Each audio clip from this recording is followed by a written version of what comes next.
Everyone, welcome back to the channel. I hope आप सब बहुत अच्छे से होंगे, सेफ होंगे, स्वस्थ होंगे। So after sharing the news we are moving out to UK from India. तो this is my first video I am sharing with you कि हम लोग जा रहे हैं अपना टीबी टेस्ट के लिए।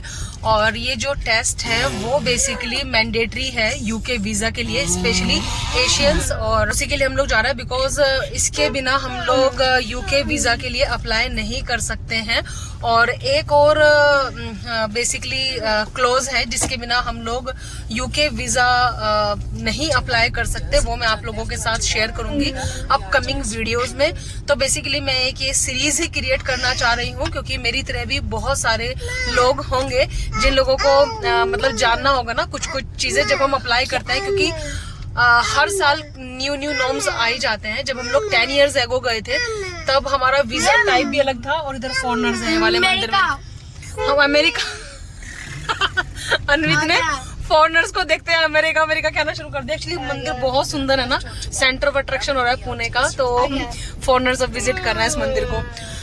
तो मैं आपको क्या बोल रही थी, मैं खुद भूल गई हूँ। मैं ये बोल रही थी कि मैं एक बेसिकली सीरीज क्रिएट करूंगी जिसमें मैं आपके साथ सारी चीजें शेयर करूंगी, अपना प्रोसेस, वीजा का प्रोसेस, जो भी चीजें रहेंगी।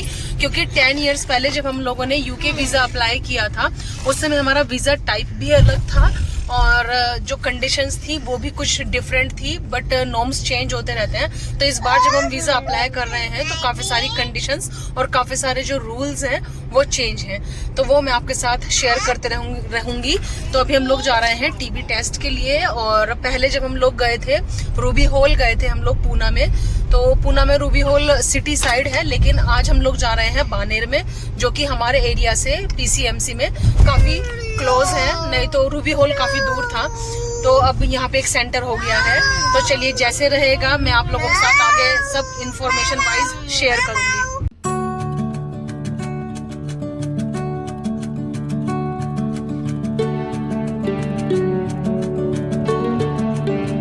तो हम लोग आ गए हैं क्लिनिक, और क्या नेम है सौरभ क्लिनिक का? संजीवनी क्लिनिक है। तो यहाँ पे अभी हमारा जो टीबी टेस्ट है वो होगा। और तो अभी जैसा आगे का प्रोसेस रहेगा मैं आपके साथ शेयर करूंगी, जितना वीडियो शूट कर पाई, अदरवाइज मैं आपको वर्बली सब एक्सप्लेन करूंगी।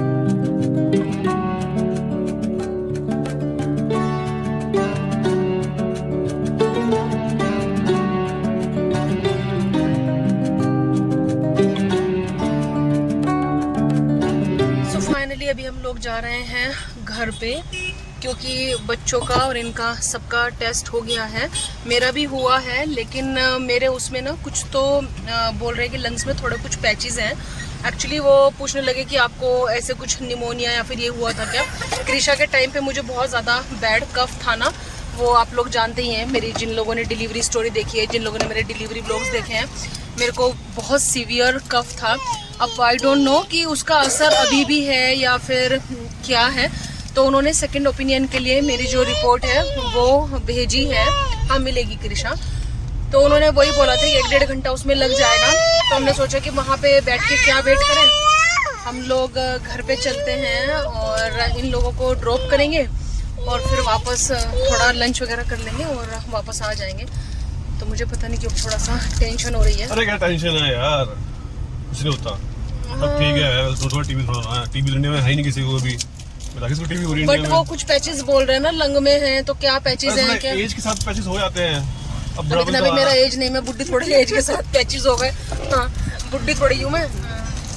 ठीक है, फिर जैसा रहेगा हम आपको बताते हैं। बट इन्फॉर्मेशन वाला व्लॉग है ना, तो मैंने सोचा कि आपको जैसे भी है छोटा छोटा मैं बताती चलूँ। ये कृषा का है, बाकी और ज़्यादा मैं कुछ नहीं दिखा सकती क्योंकि इसमें पासपोर्ट डिटेल वगैरह सब कुछ है। सो बस फाइनली हमारा जो काम है वो कल हो गया था, और मुझे बहुत ज़्यादा कल टेंशन हो गई थी। कल मेरा चेहरा एकदम डल हो गया था क्योंकि ये टेंशन थी कि यूके वीज़ा का तो था ही था, क्योंकि हमारा बहुत टाइम से जाने का हो रहा था कि हम लोग वापस जाएंगे यूके, लेकिन वो कुछ ना कुछ रीज़न की वजह से अटक ही रहा था। कभी पोजीशन फ्रीज हो रही थी, कभी कुछ हो रहा था। अभी लगा कि अभी वापस क्या हो गया है, और स्पेशली कि अभी मतलब जो लंग्स हैं उनमें क्या हो गया है, नई कोई बीमारी इंट्रोड्यूस हो गई है, ये सब चीज़ें। बट वहाँ पहुँचे तो हमारा जो सर्टिफिकेट सर्टिफिकेट था, मेरा जो सर्टिफिकेट था वो रेडी था आफ्टर सेकंड ओपिनियन, तो वो हम लोग लेके आ गए थे। लेकिन उसके बाद मैंने सोचा कि कल ही आप लोगों से मैं जो बातें हैं वो करती हूँ, क्योंकि कल मुझे थोड़ा सा हेडेक भी हो रहा था। तो मैं आपको बताना चाहूँगी, इसमें आप ना एक तो इसकी फ़ी पे करनी पड़ती है, 2500 पर पर्सन है। अगर आप बच्चों की बात करेंगे तो बच्चों की भी 2500 है, तो हम चारों की ही 2500 ईच लगी है। और आप अपने साथ अपने पासपोर्ट लेके जाना, उसकी फोटोकॉपी लेके जाना, जो भी रिलेटेबल डॉक्यूमेंट्स होंगे आप वो लेके जाना। उसमें आपको यूके एड्रेस भी डालना पड़ेगा, आप कहाँ जा रहे हैं। जैसे हमने तो अपनी कंपनी का एड्रेस डाला है, क्योंकि इनिशियली वही होता है हमारे पास। और जब भी आप यूके वीज़ा के लिए अप्लाई करते हैं, जो भी आपके पास रिलेटेबल डॉक्यूमेंट्स हैं, क्योंकि कोई भी मतलब ऑफिशियल काम अप्लाई करने से पहले आपके पास एक चेकलिस्ट आती है।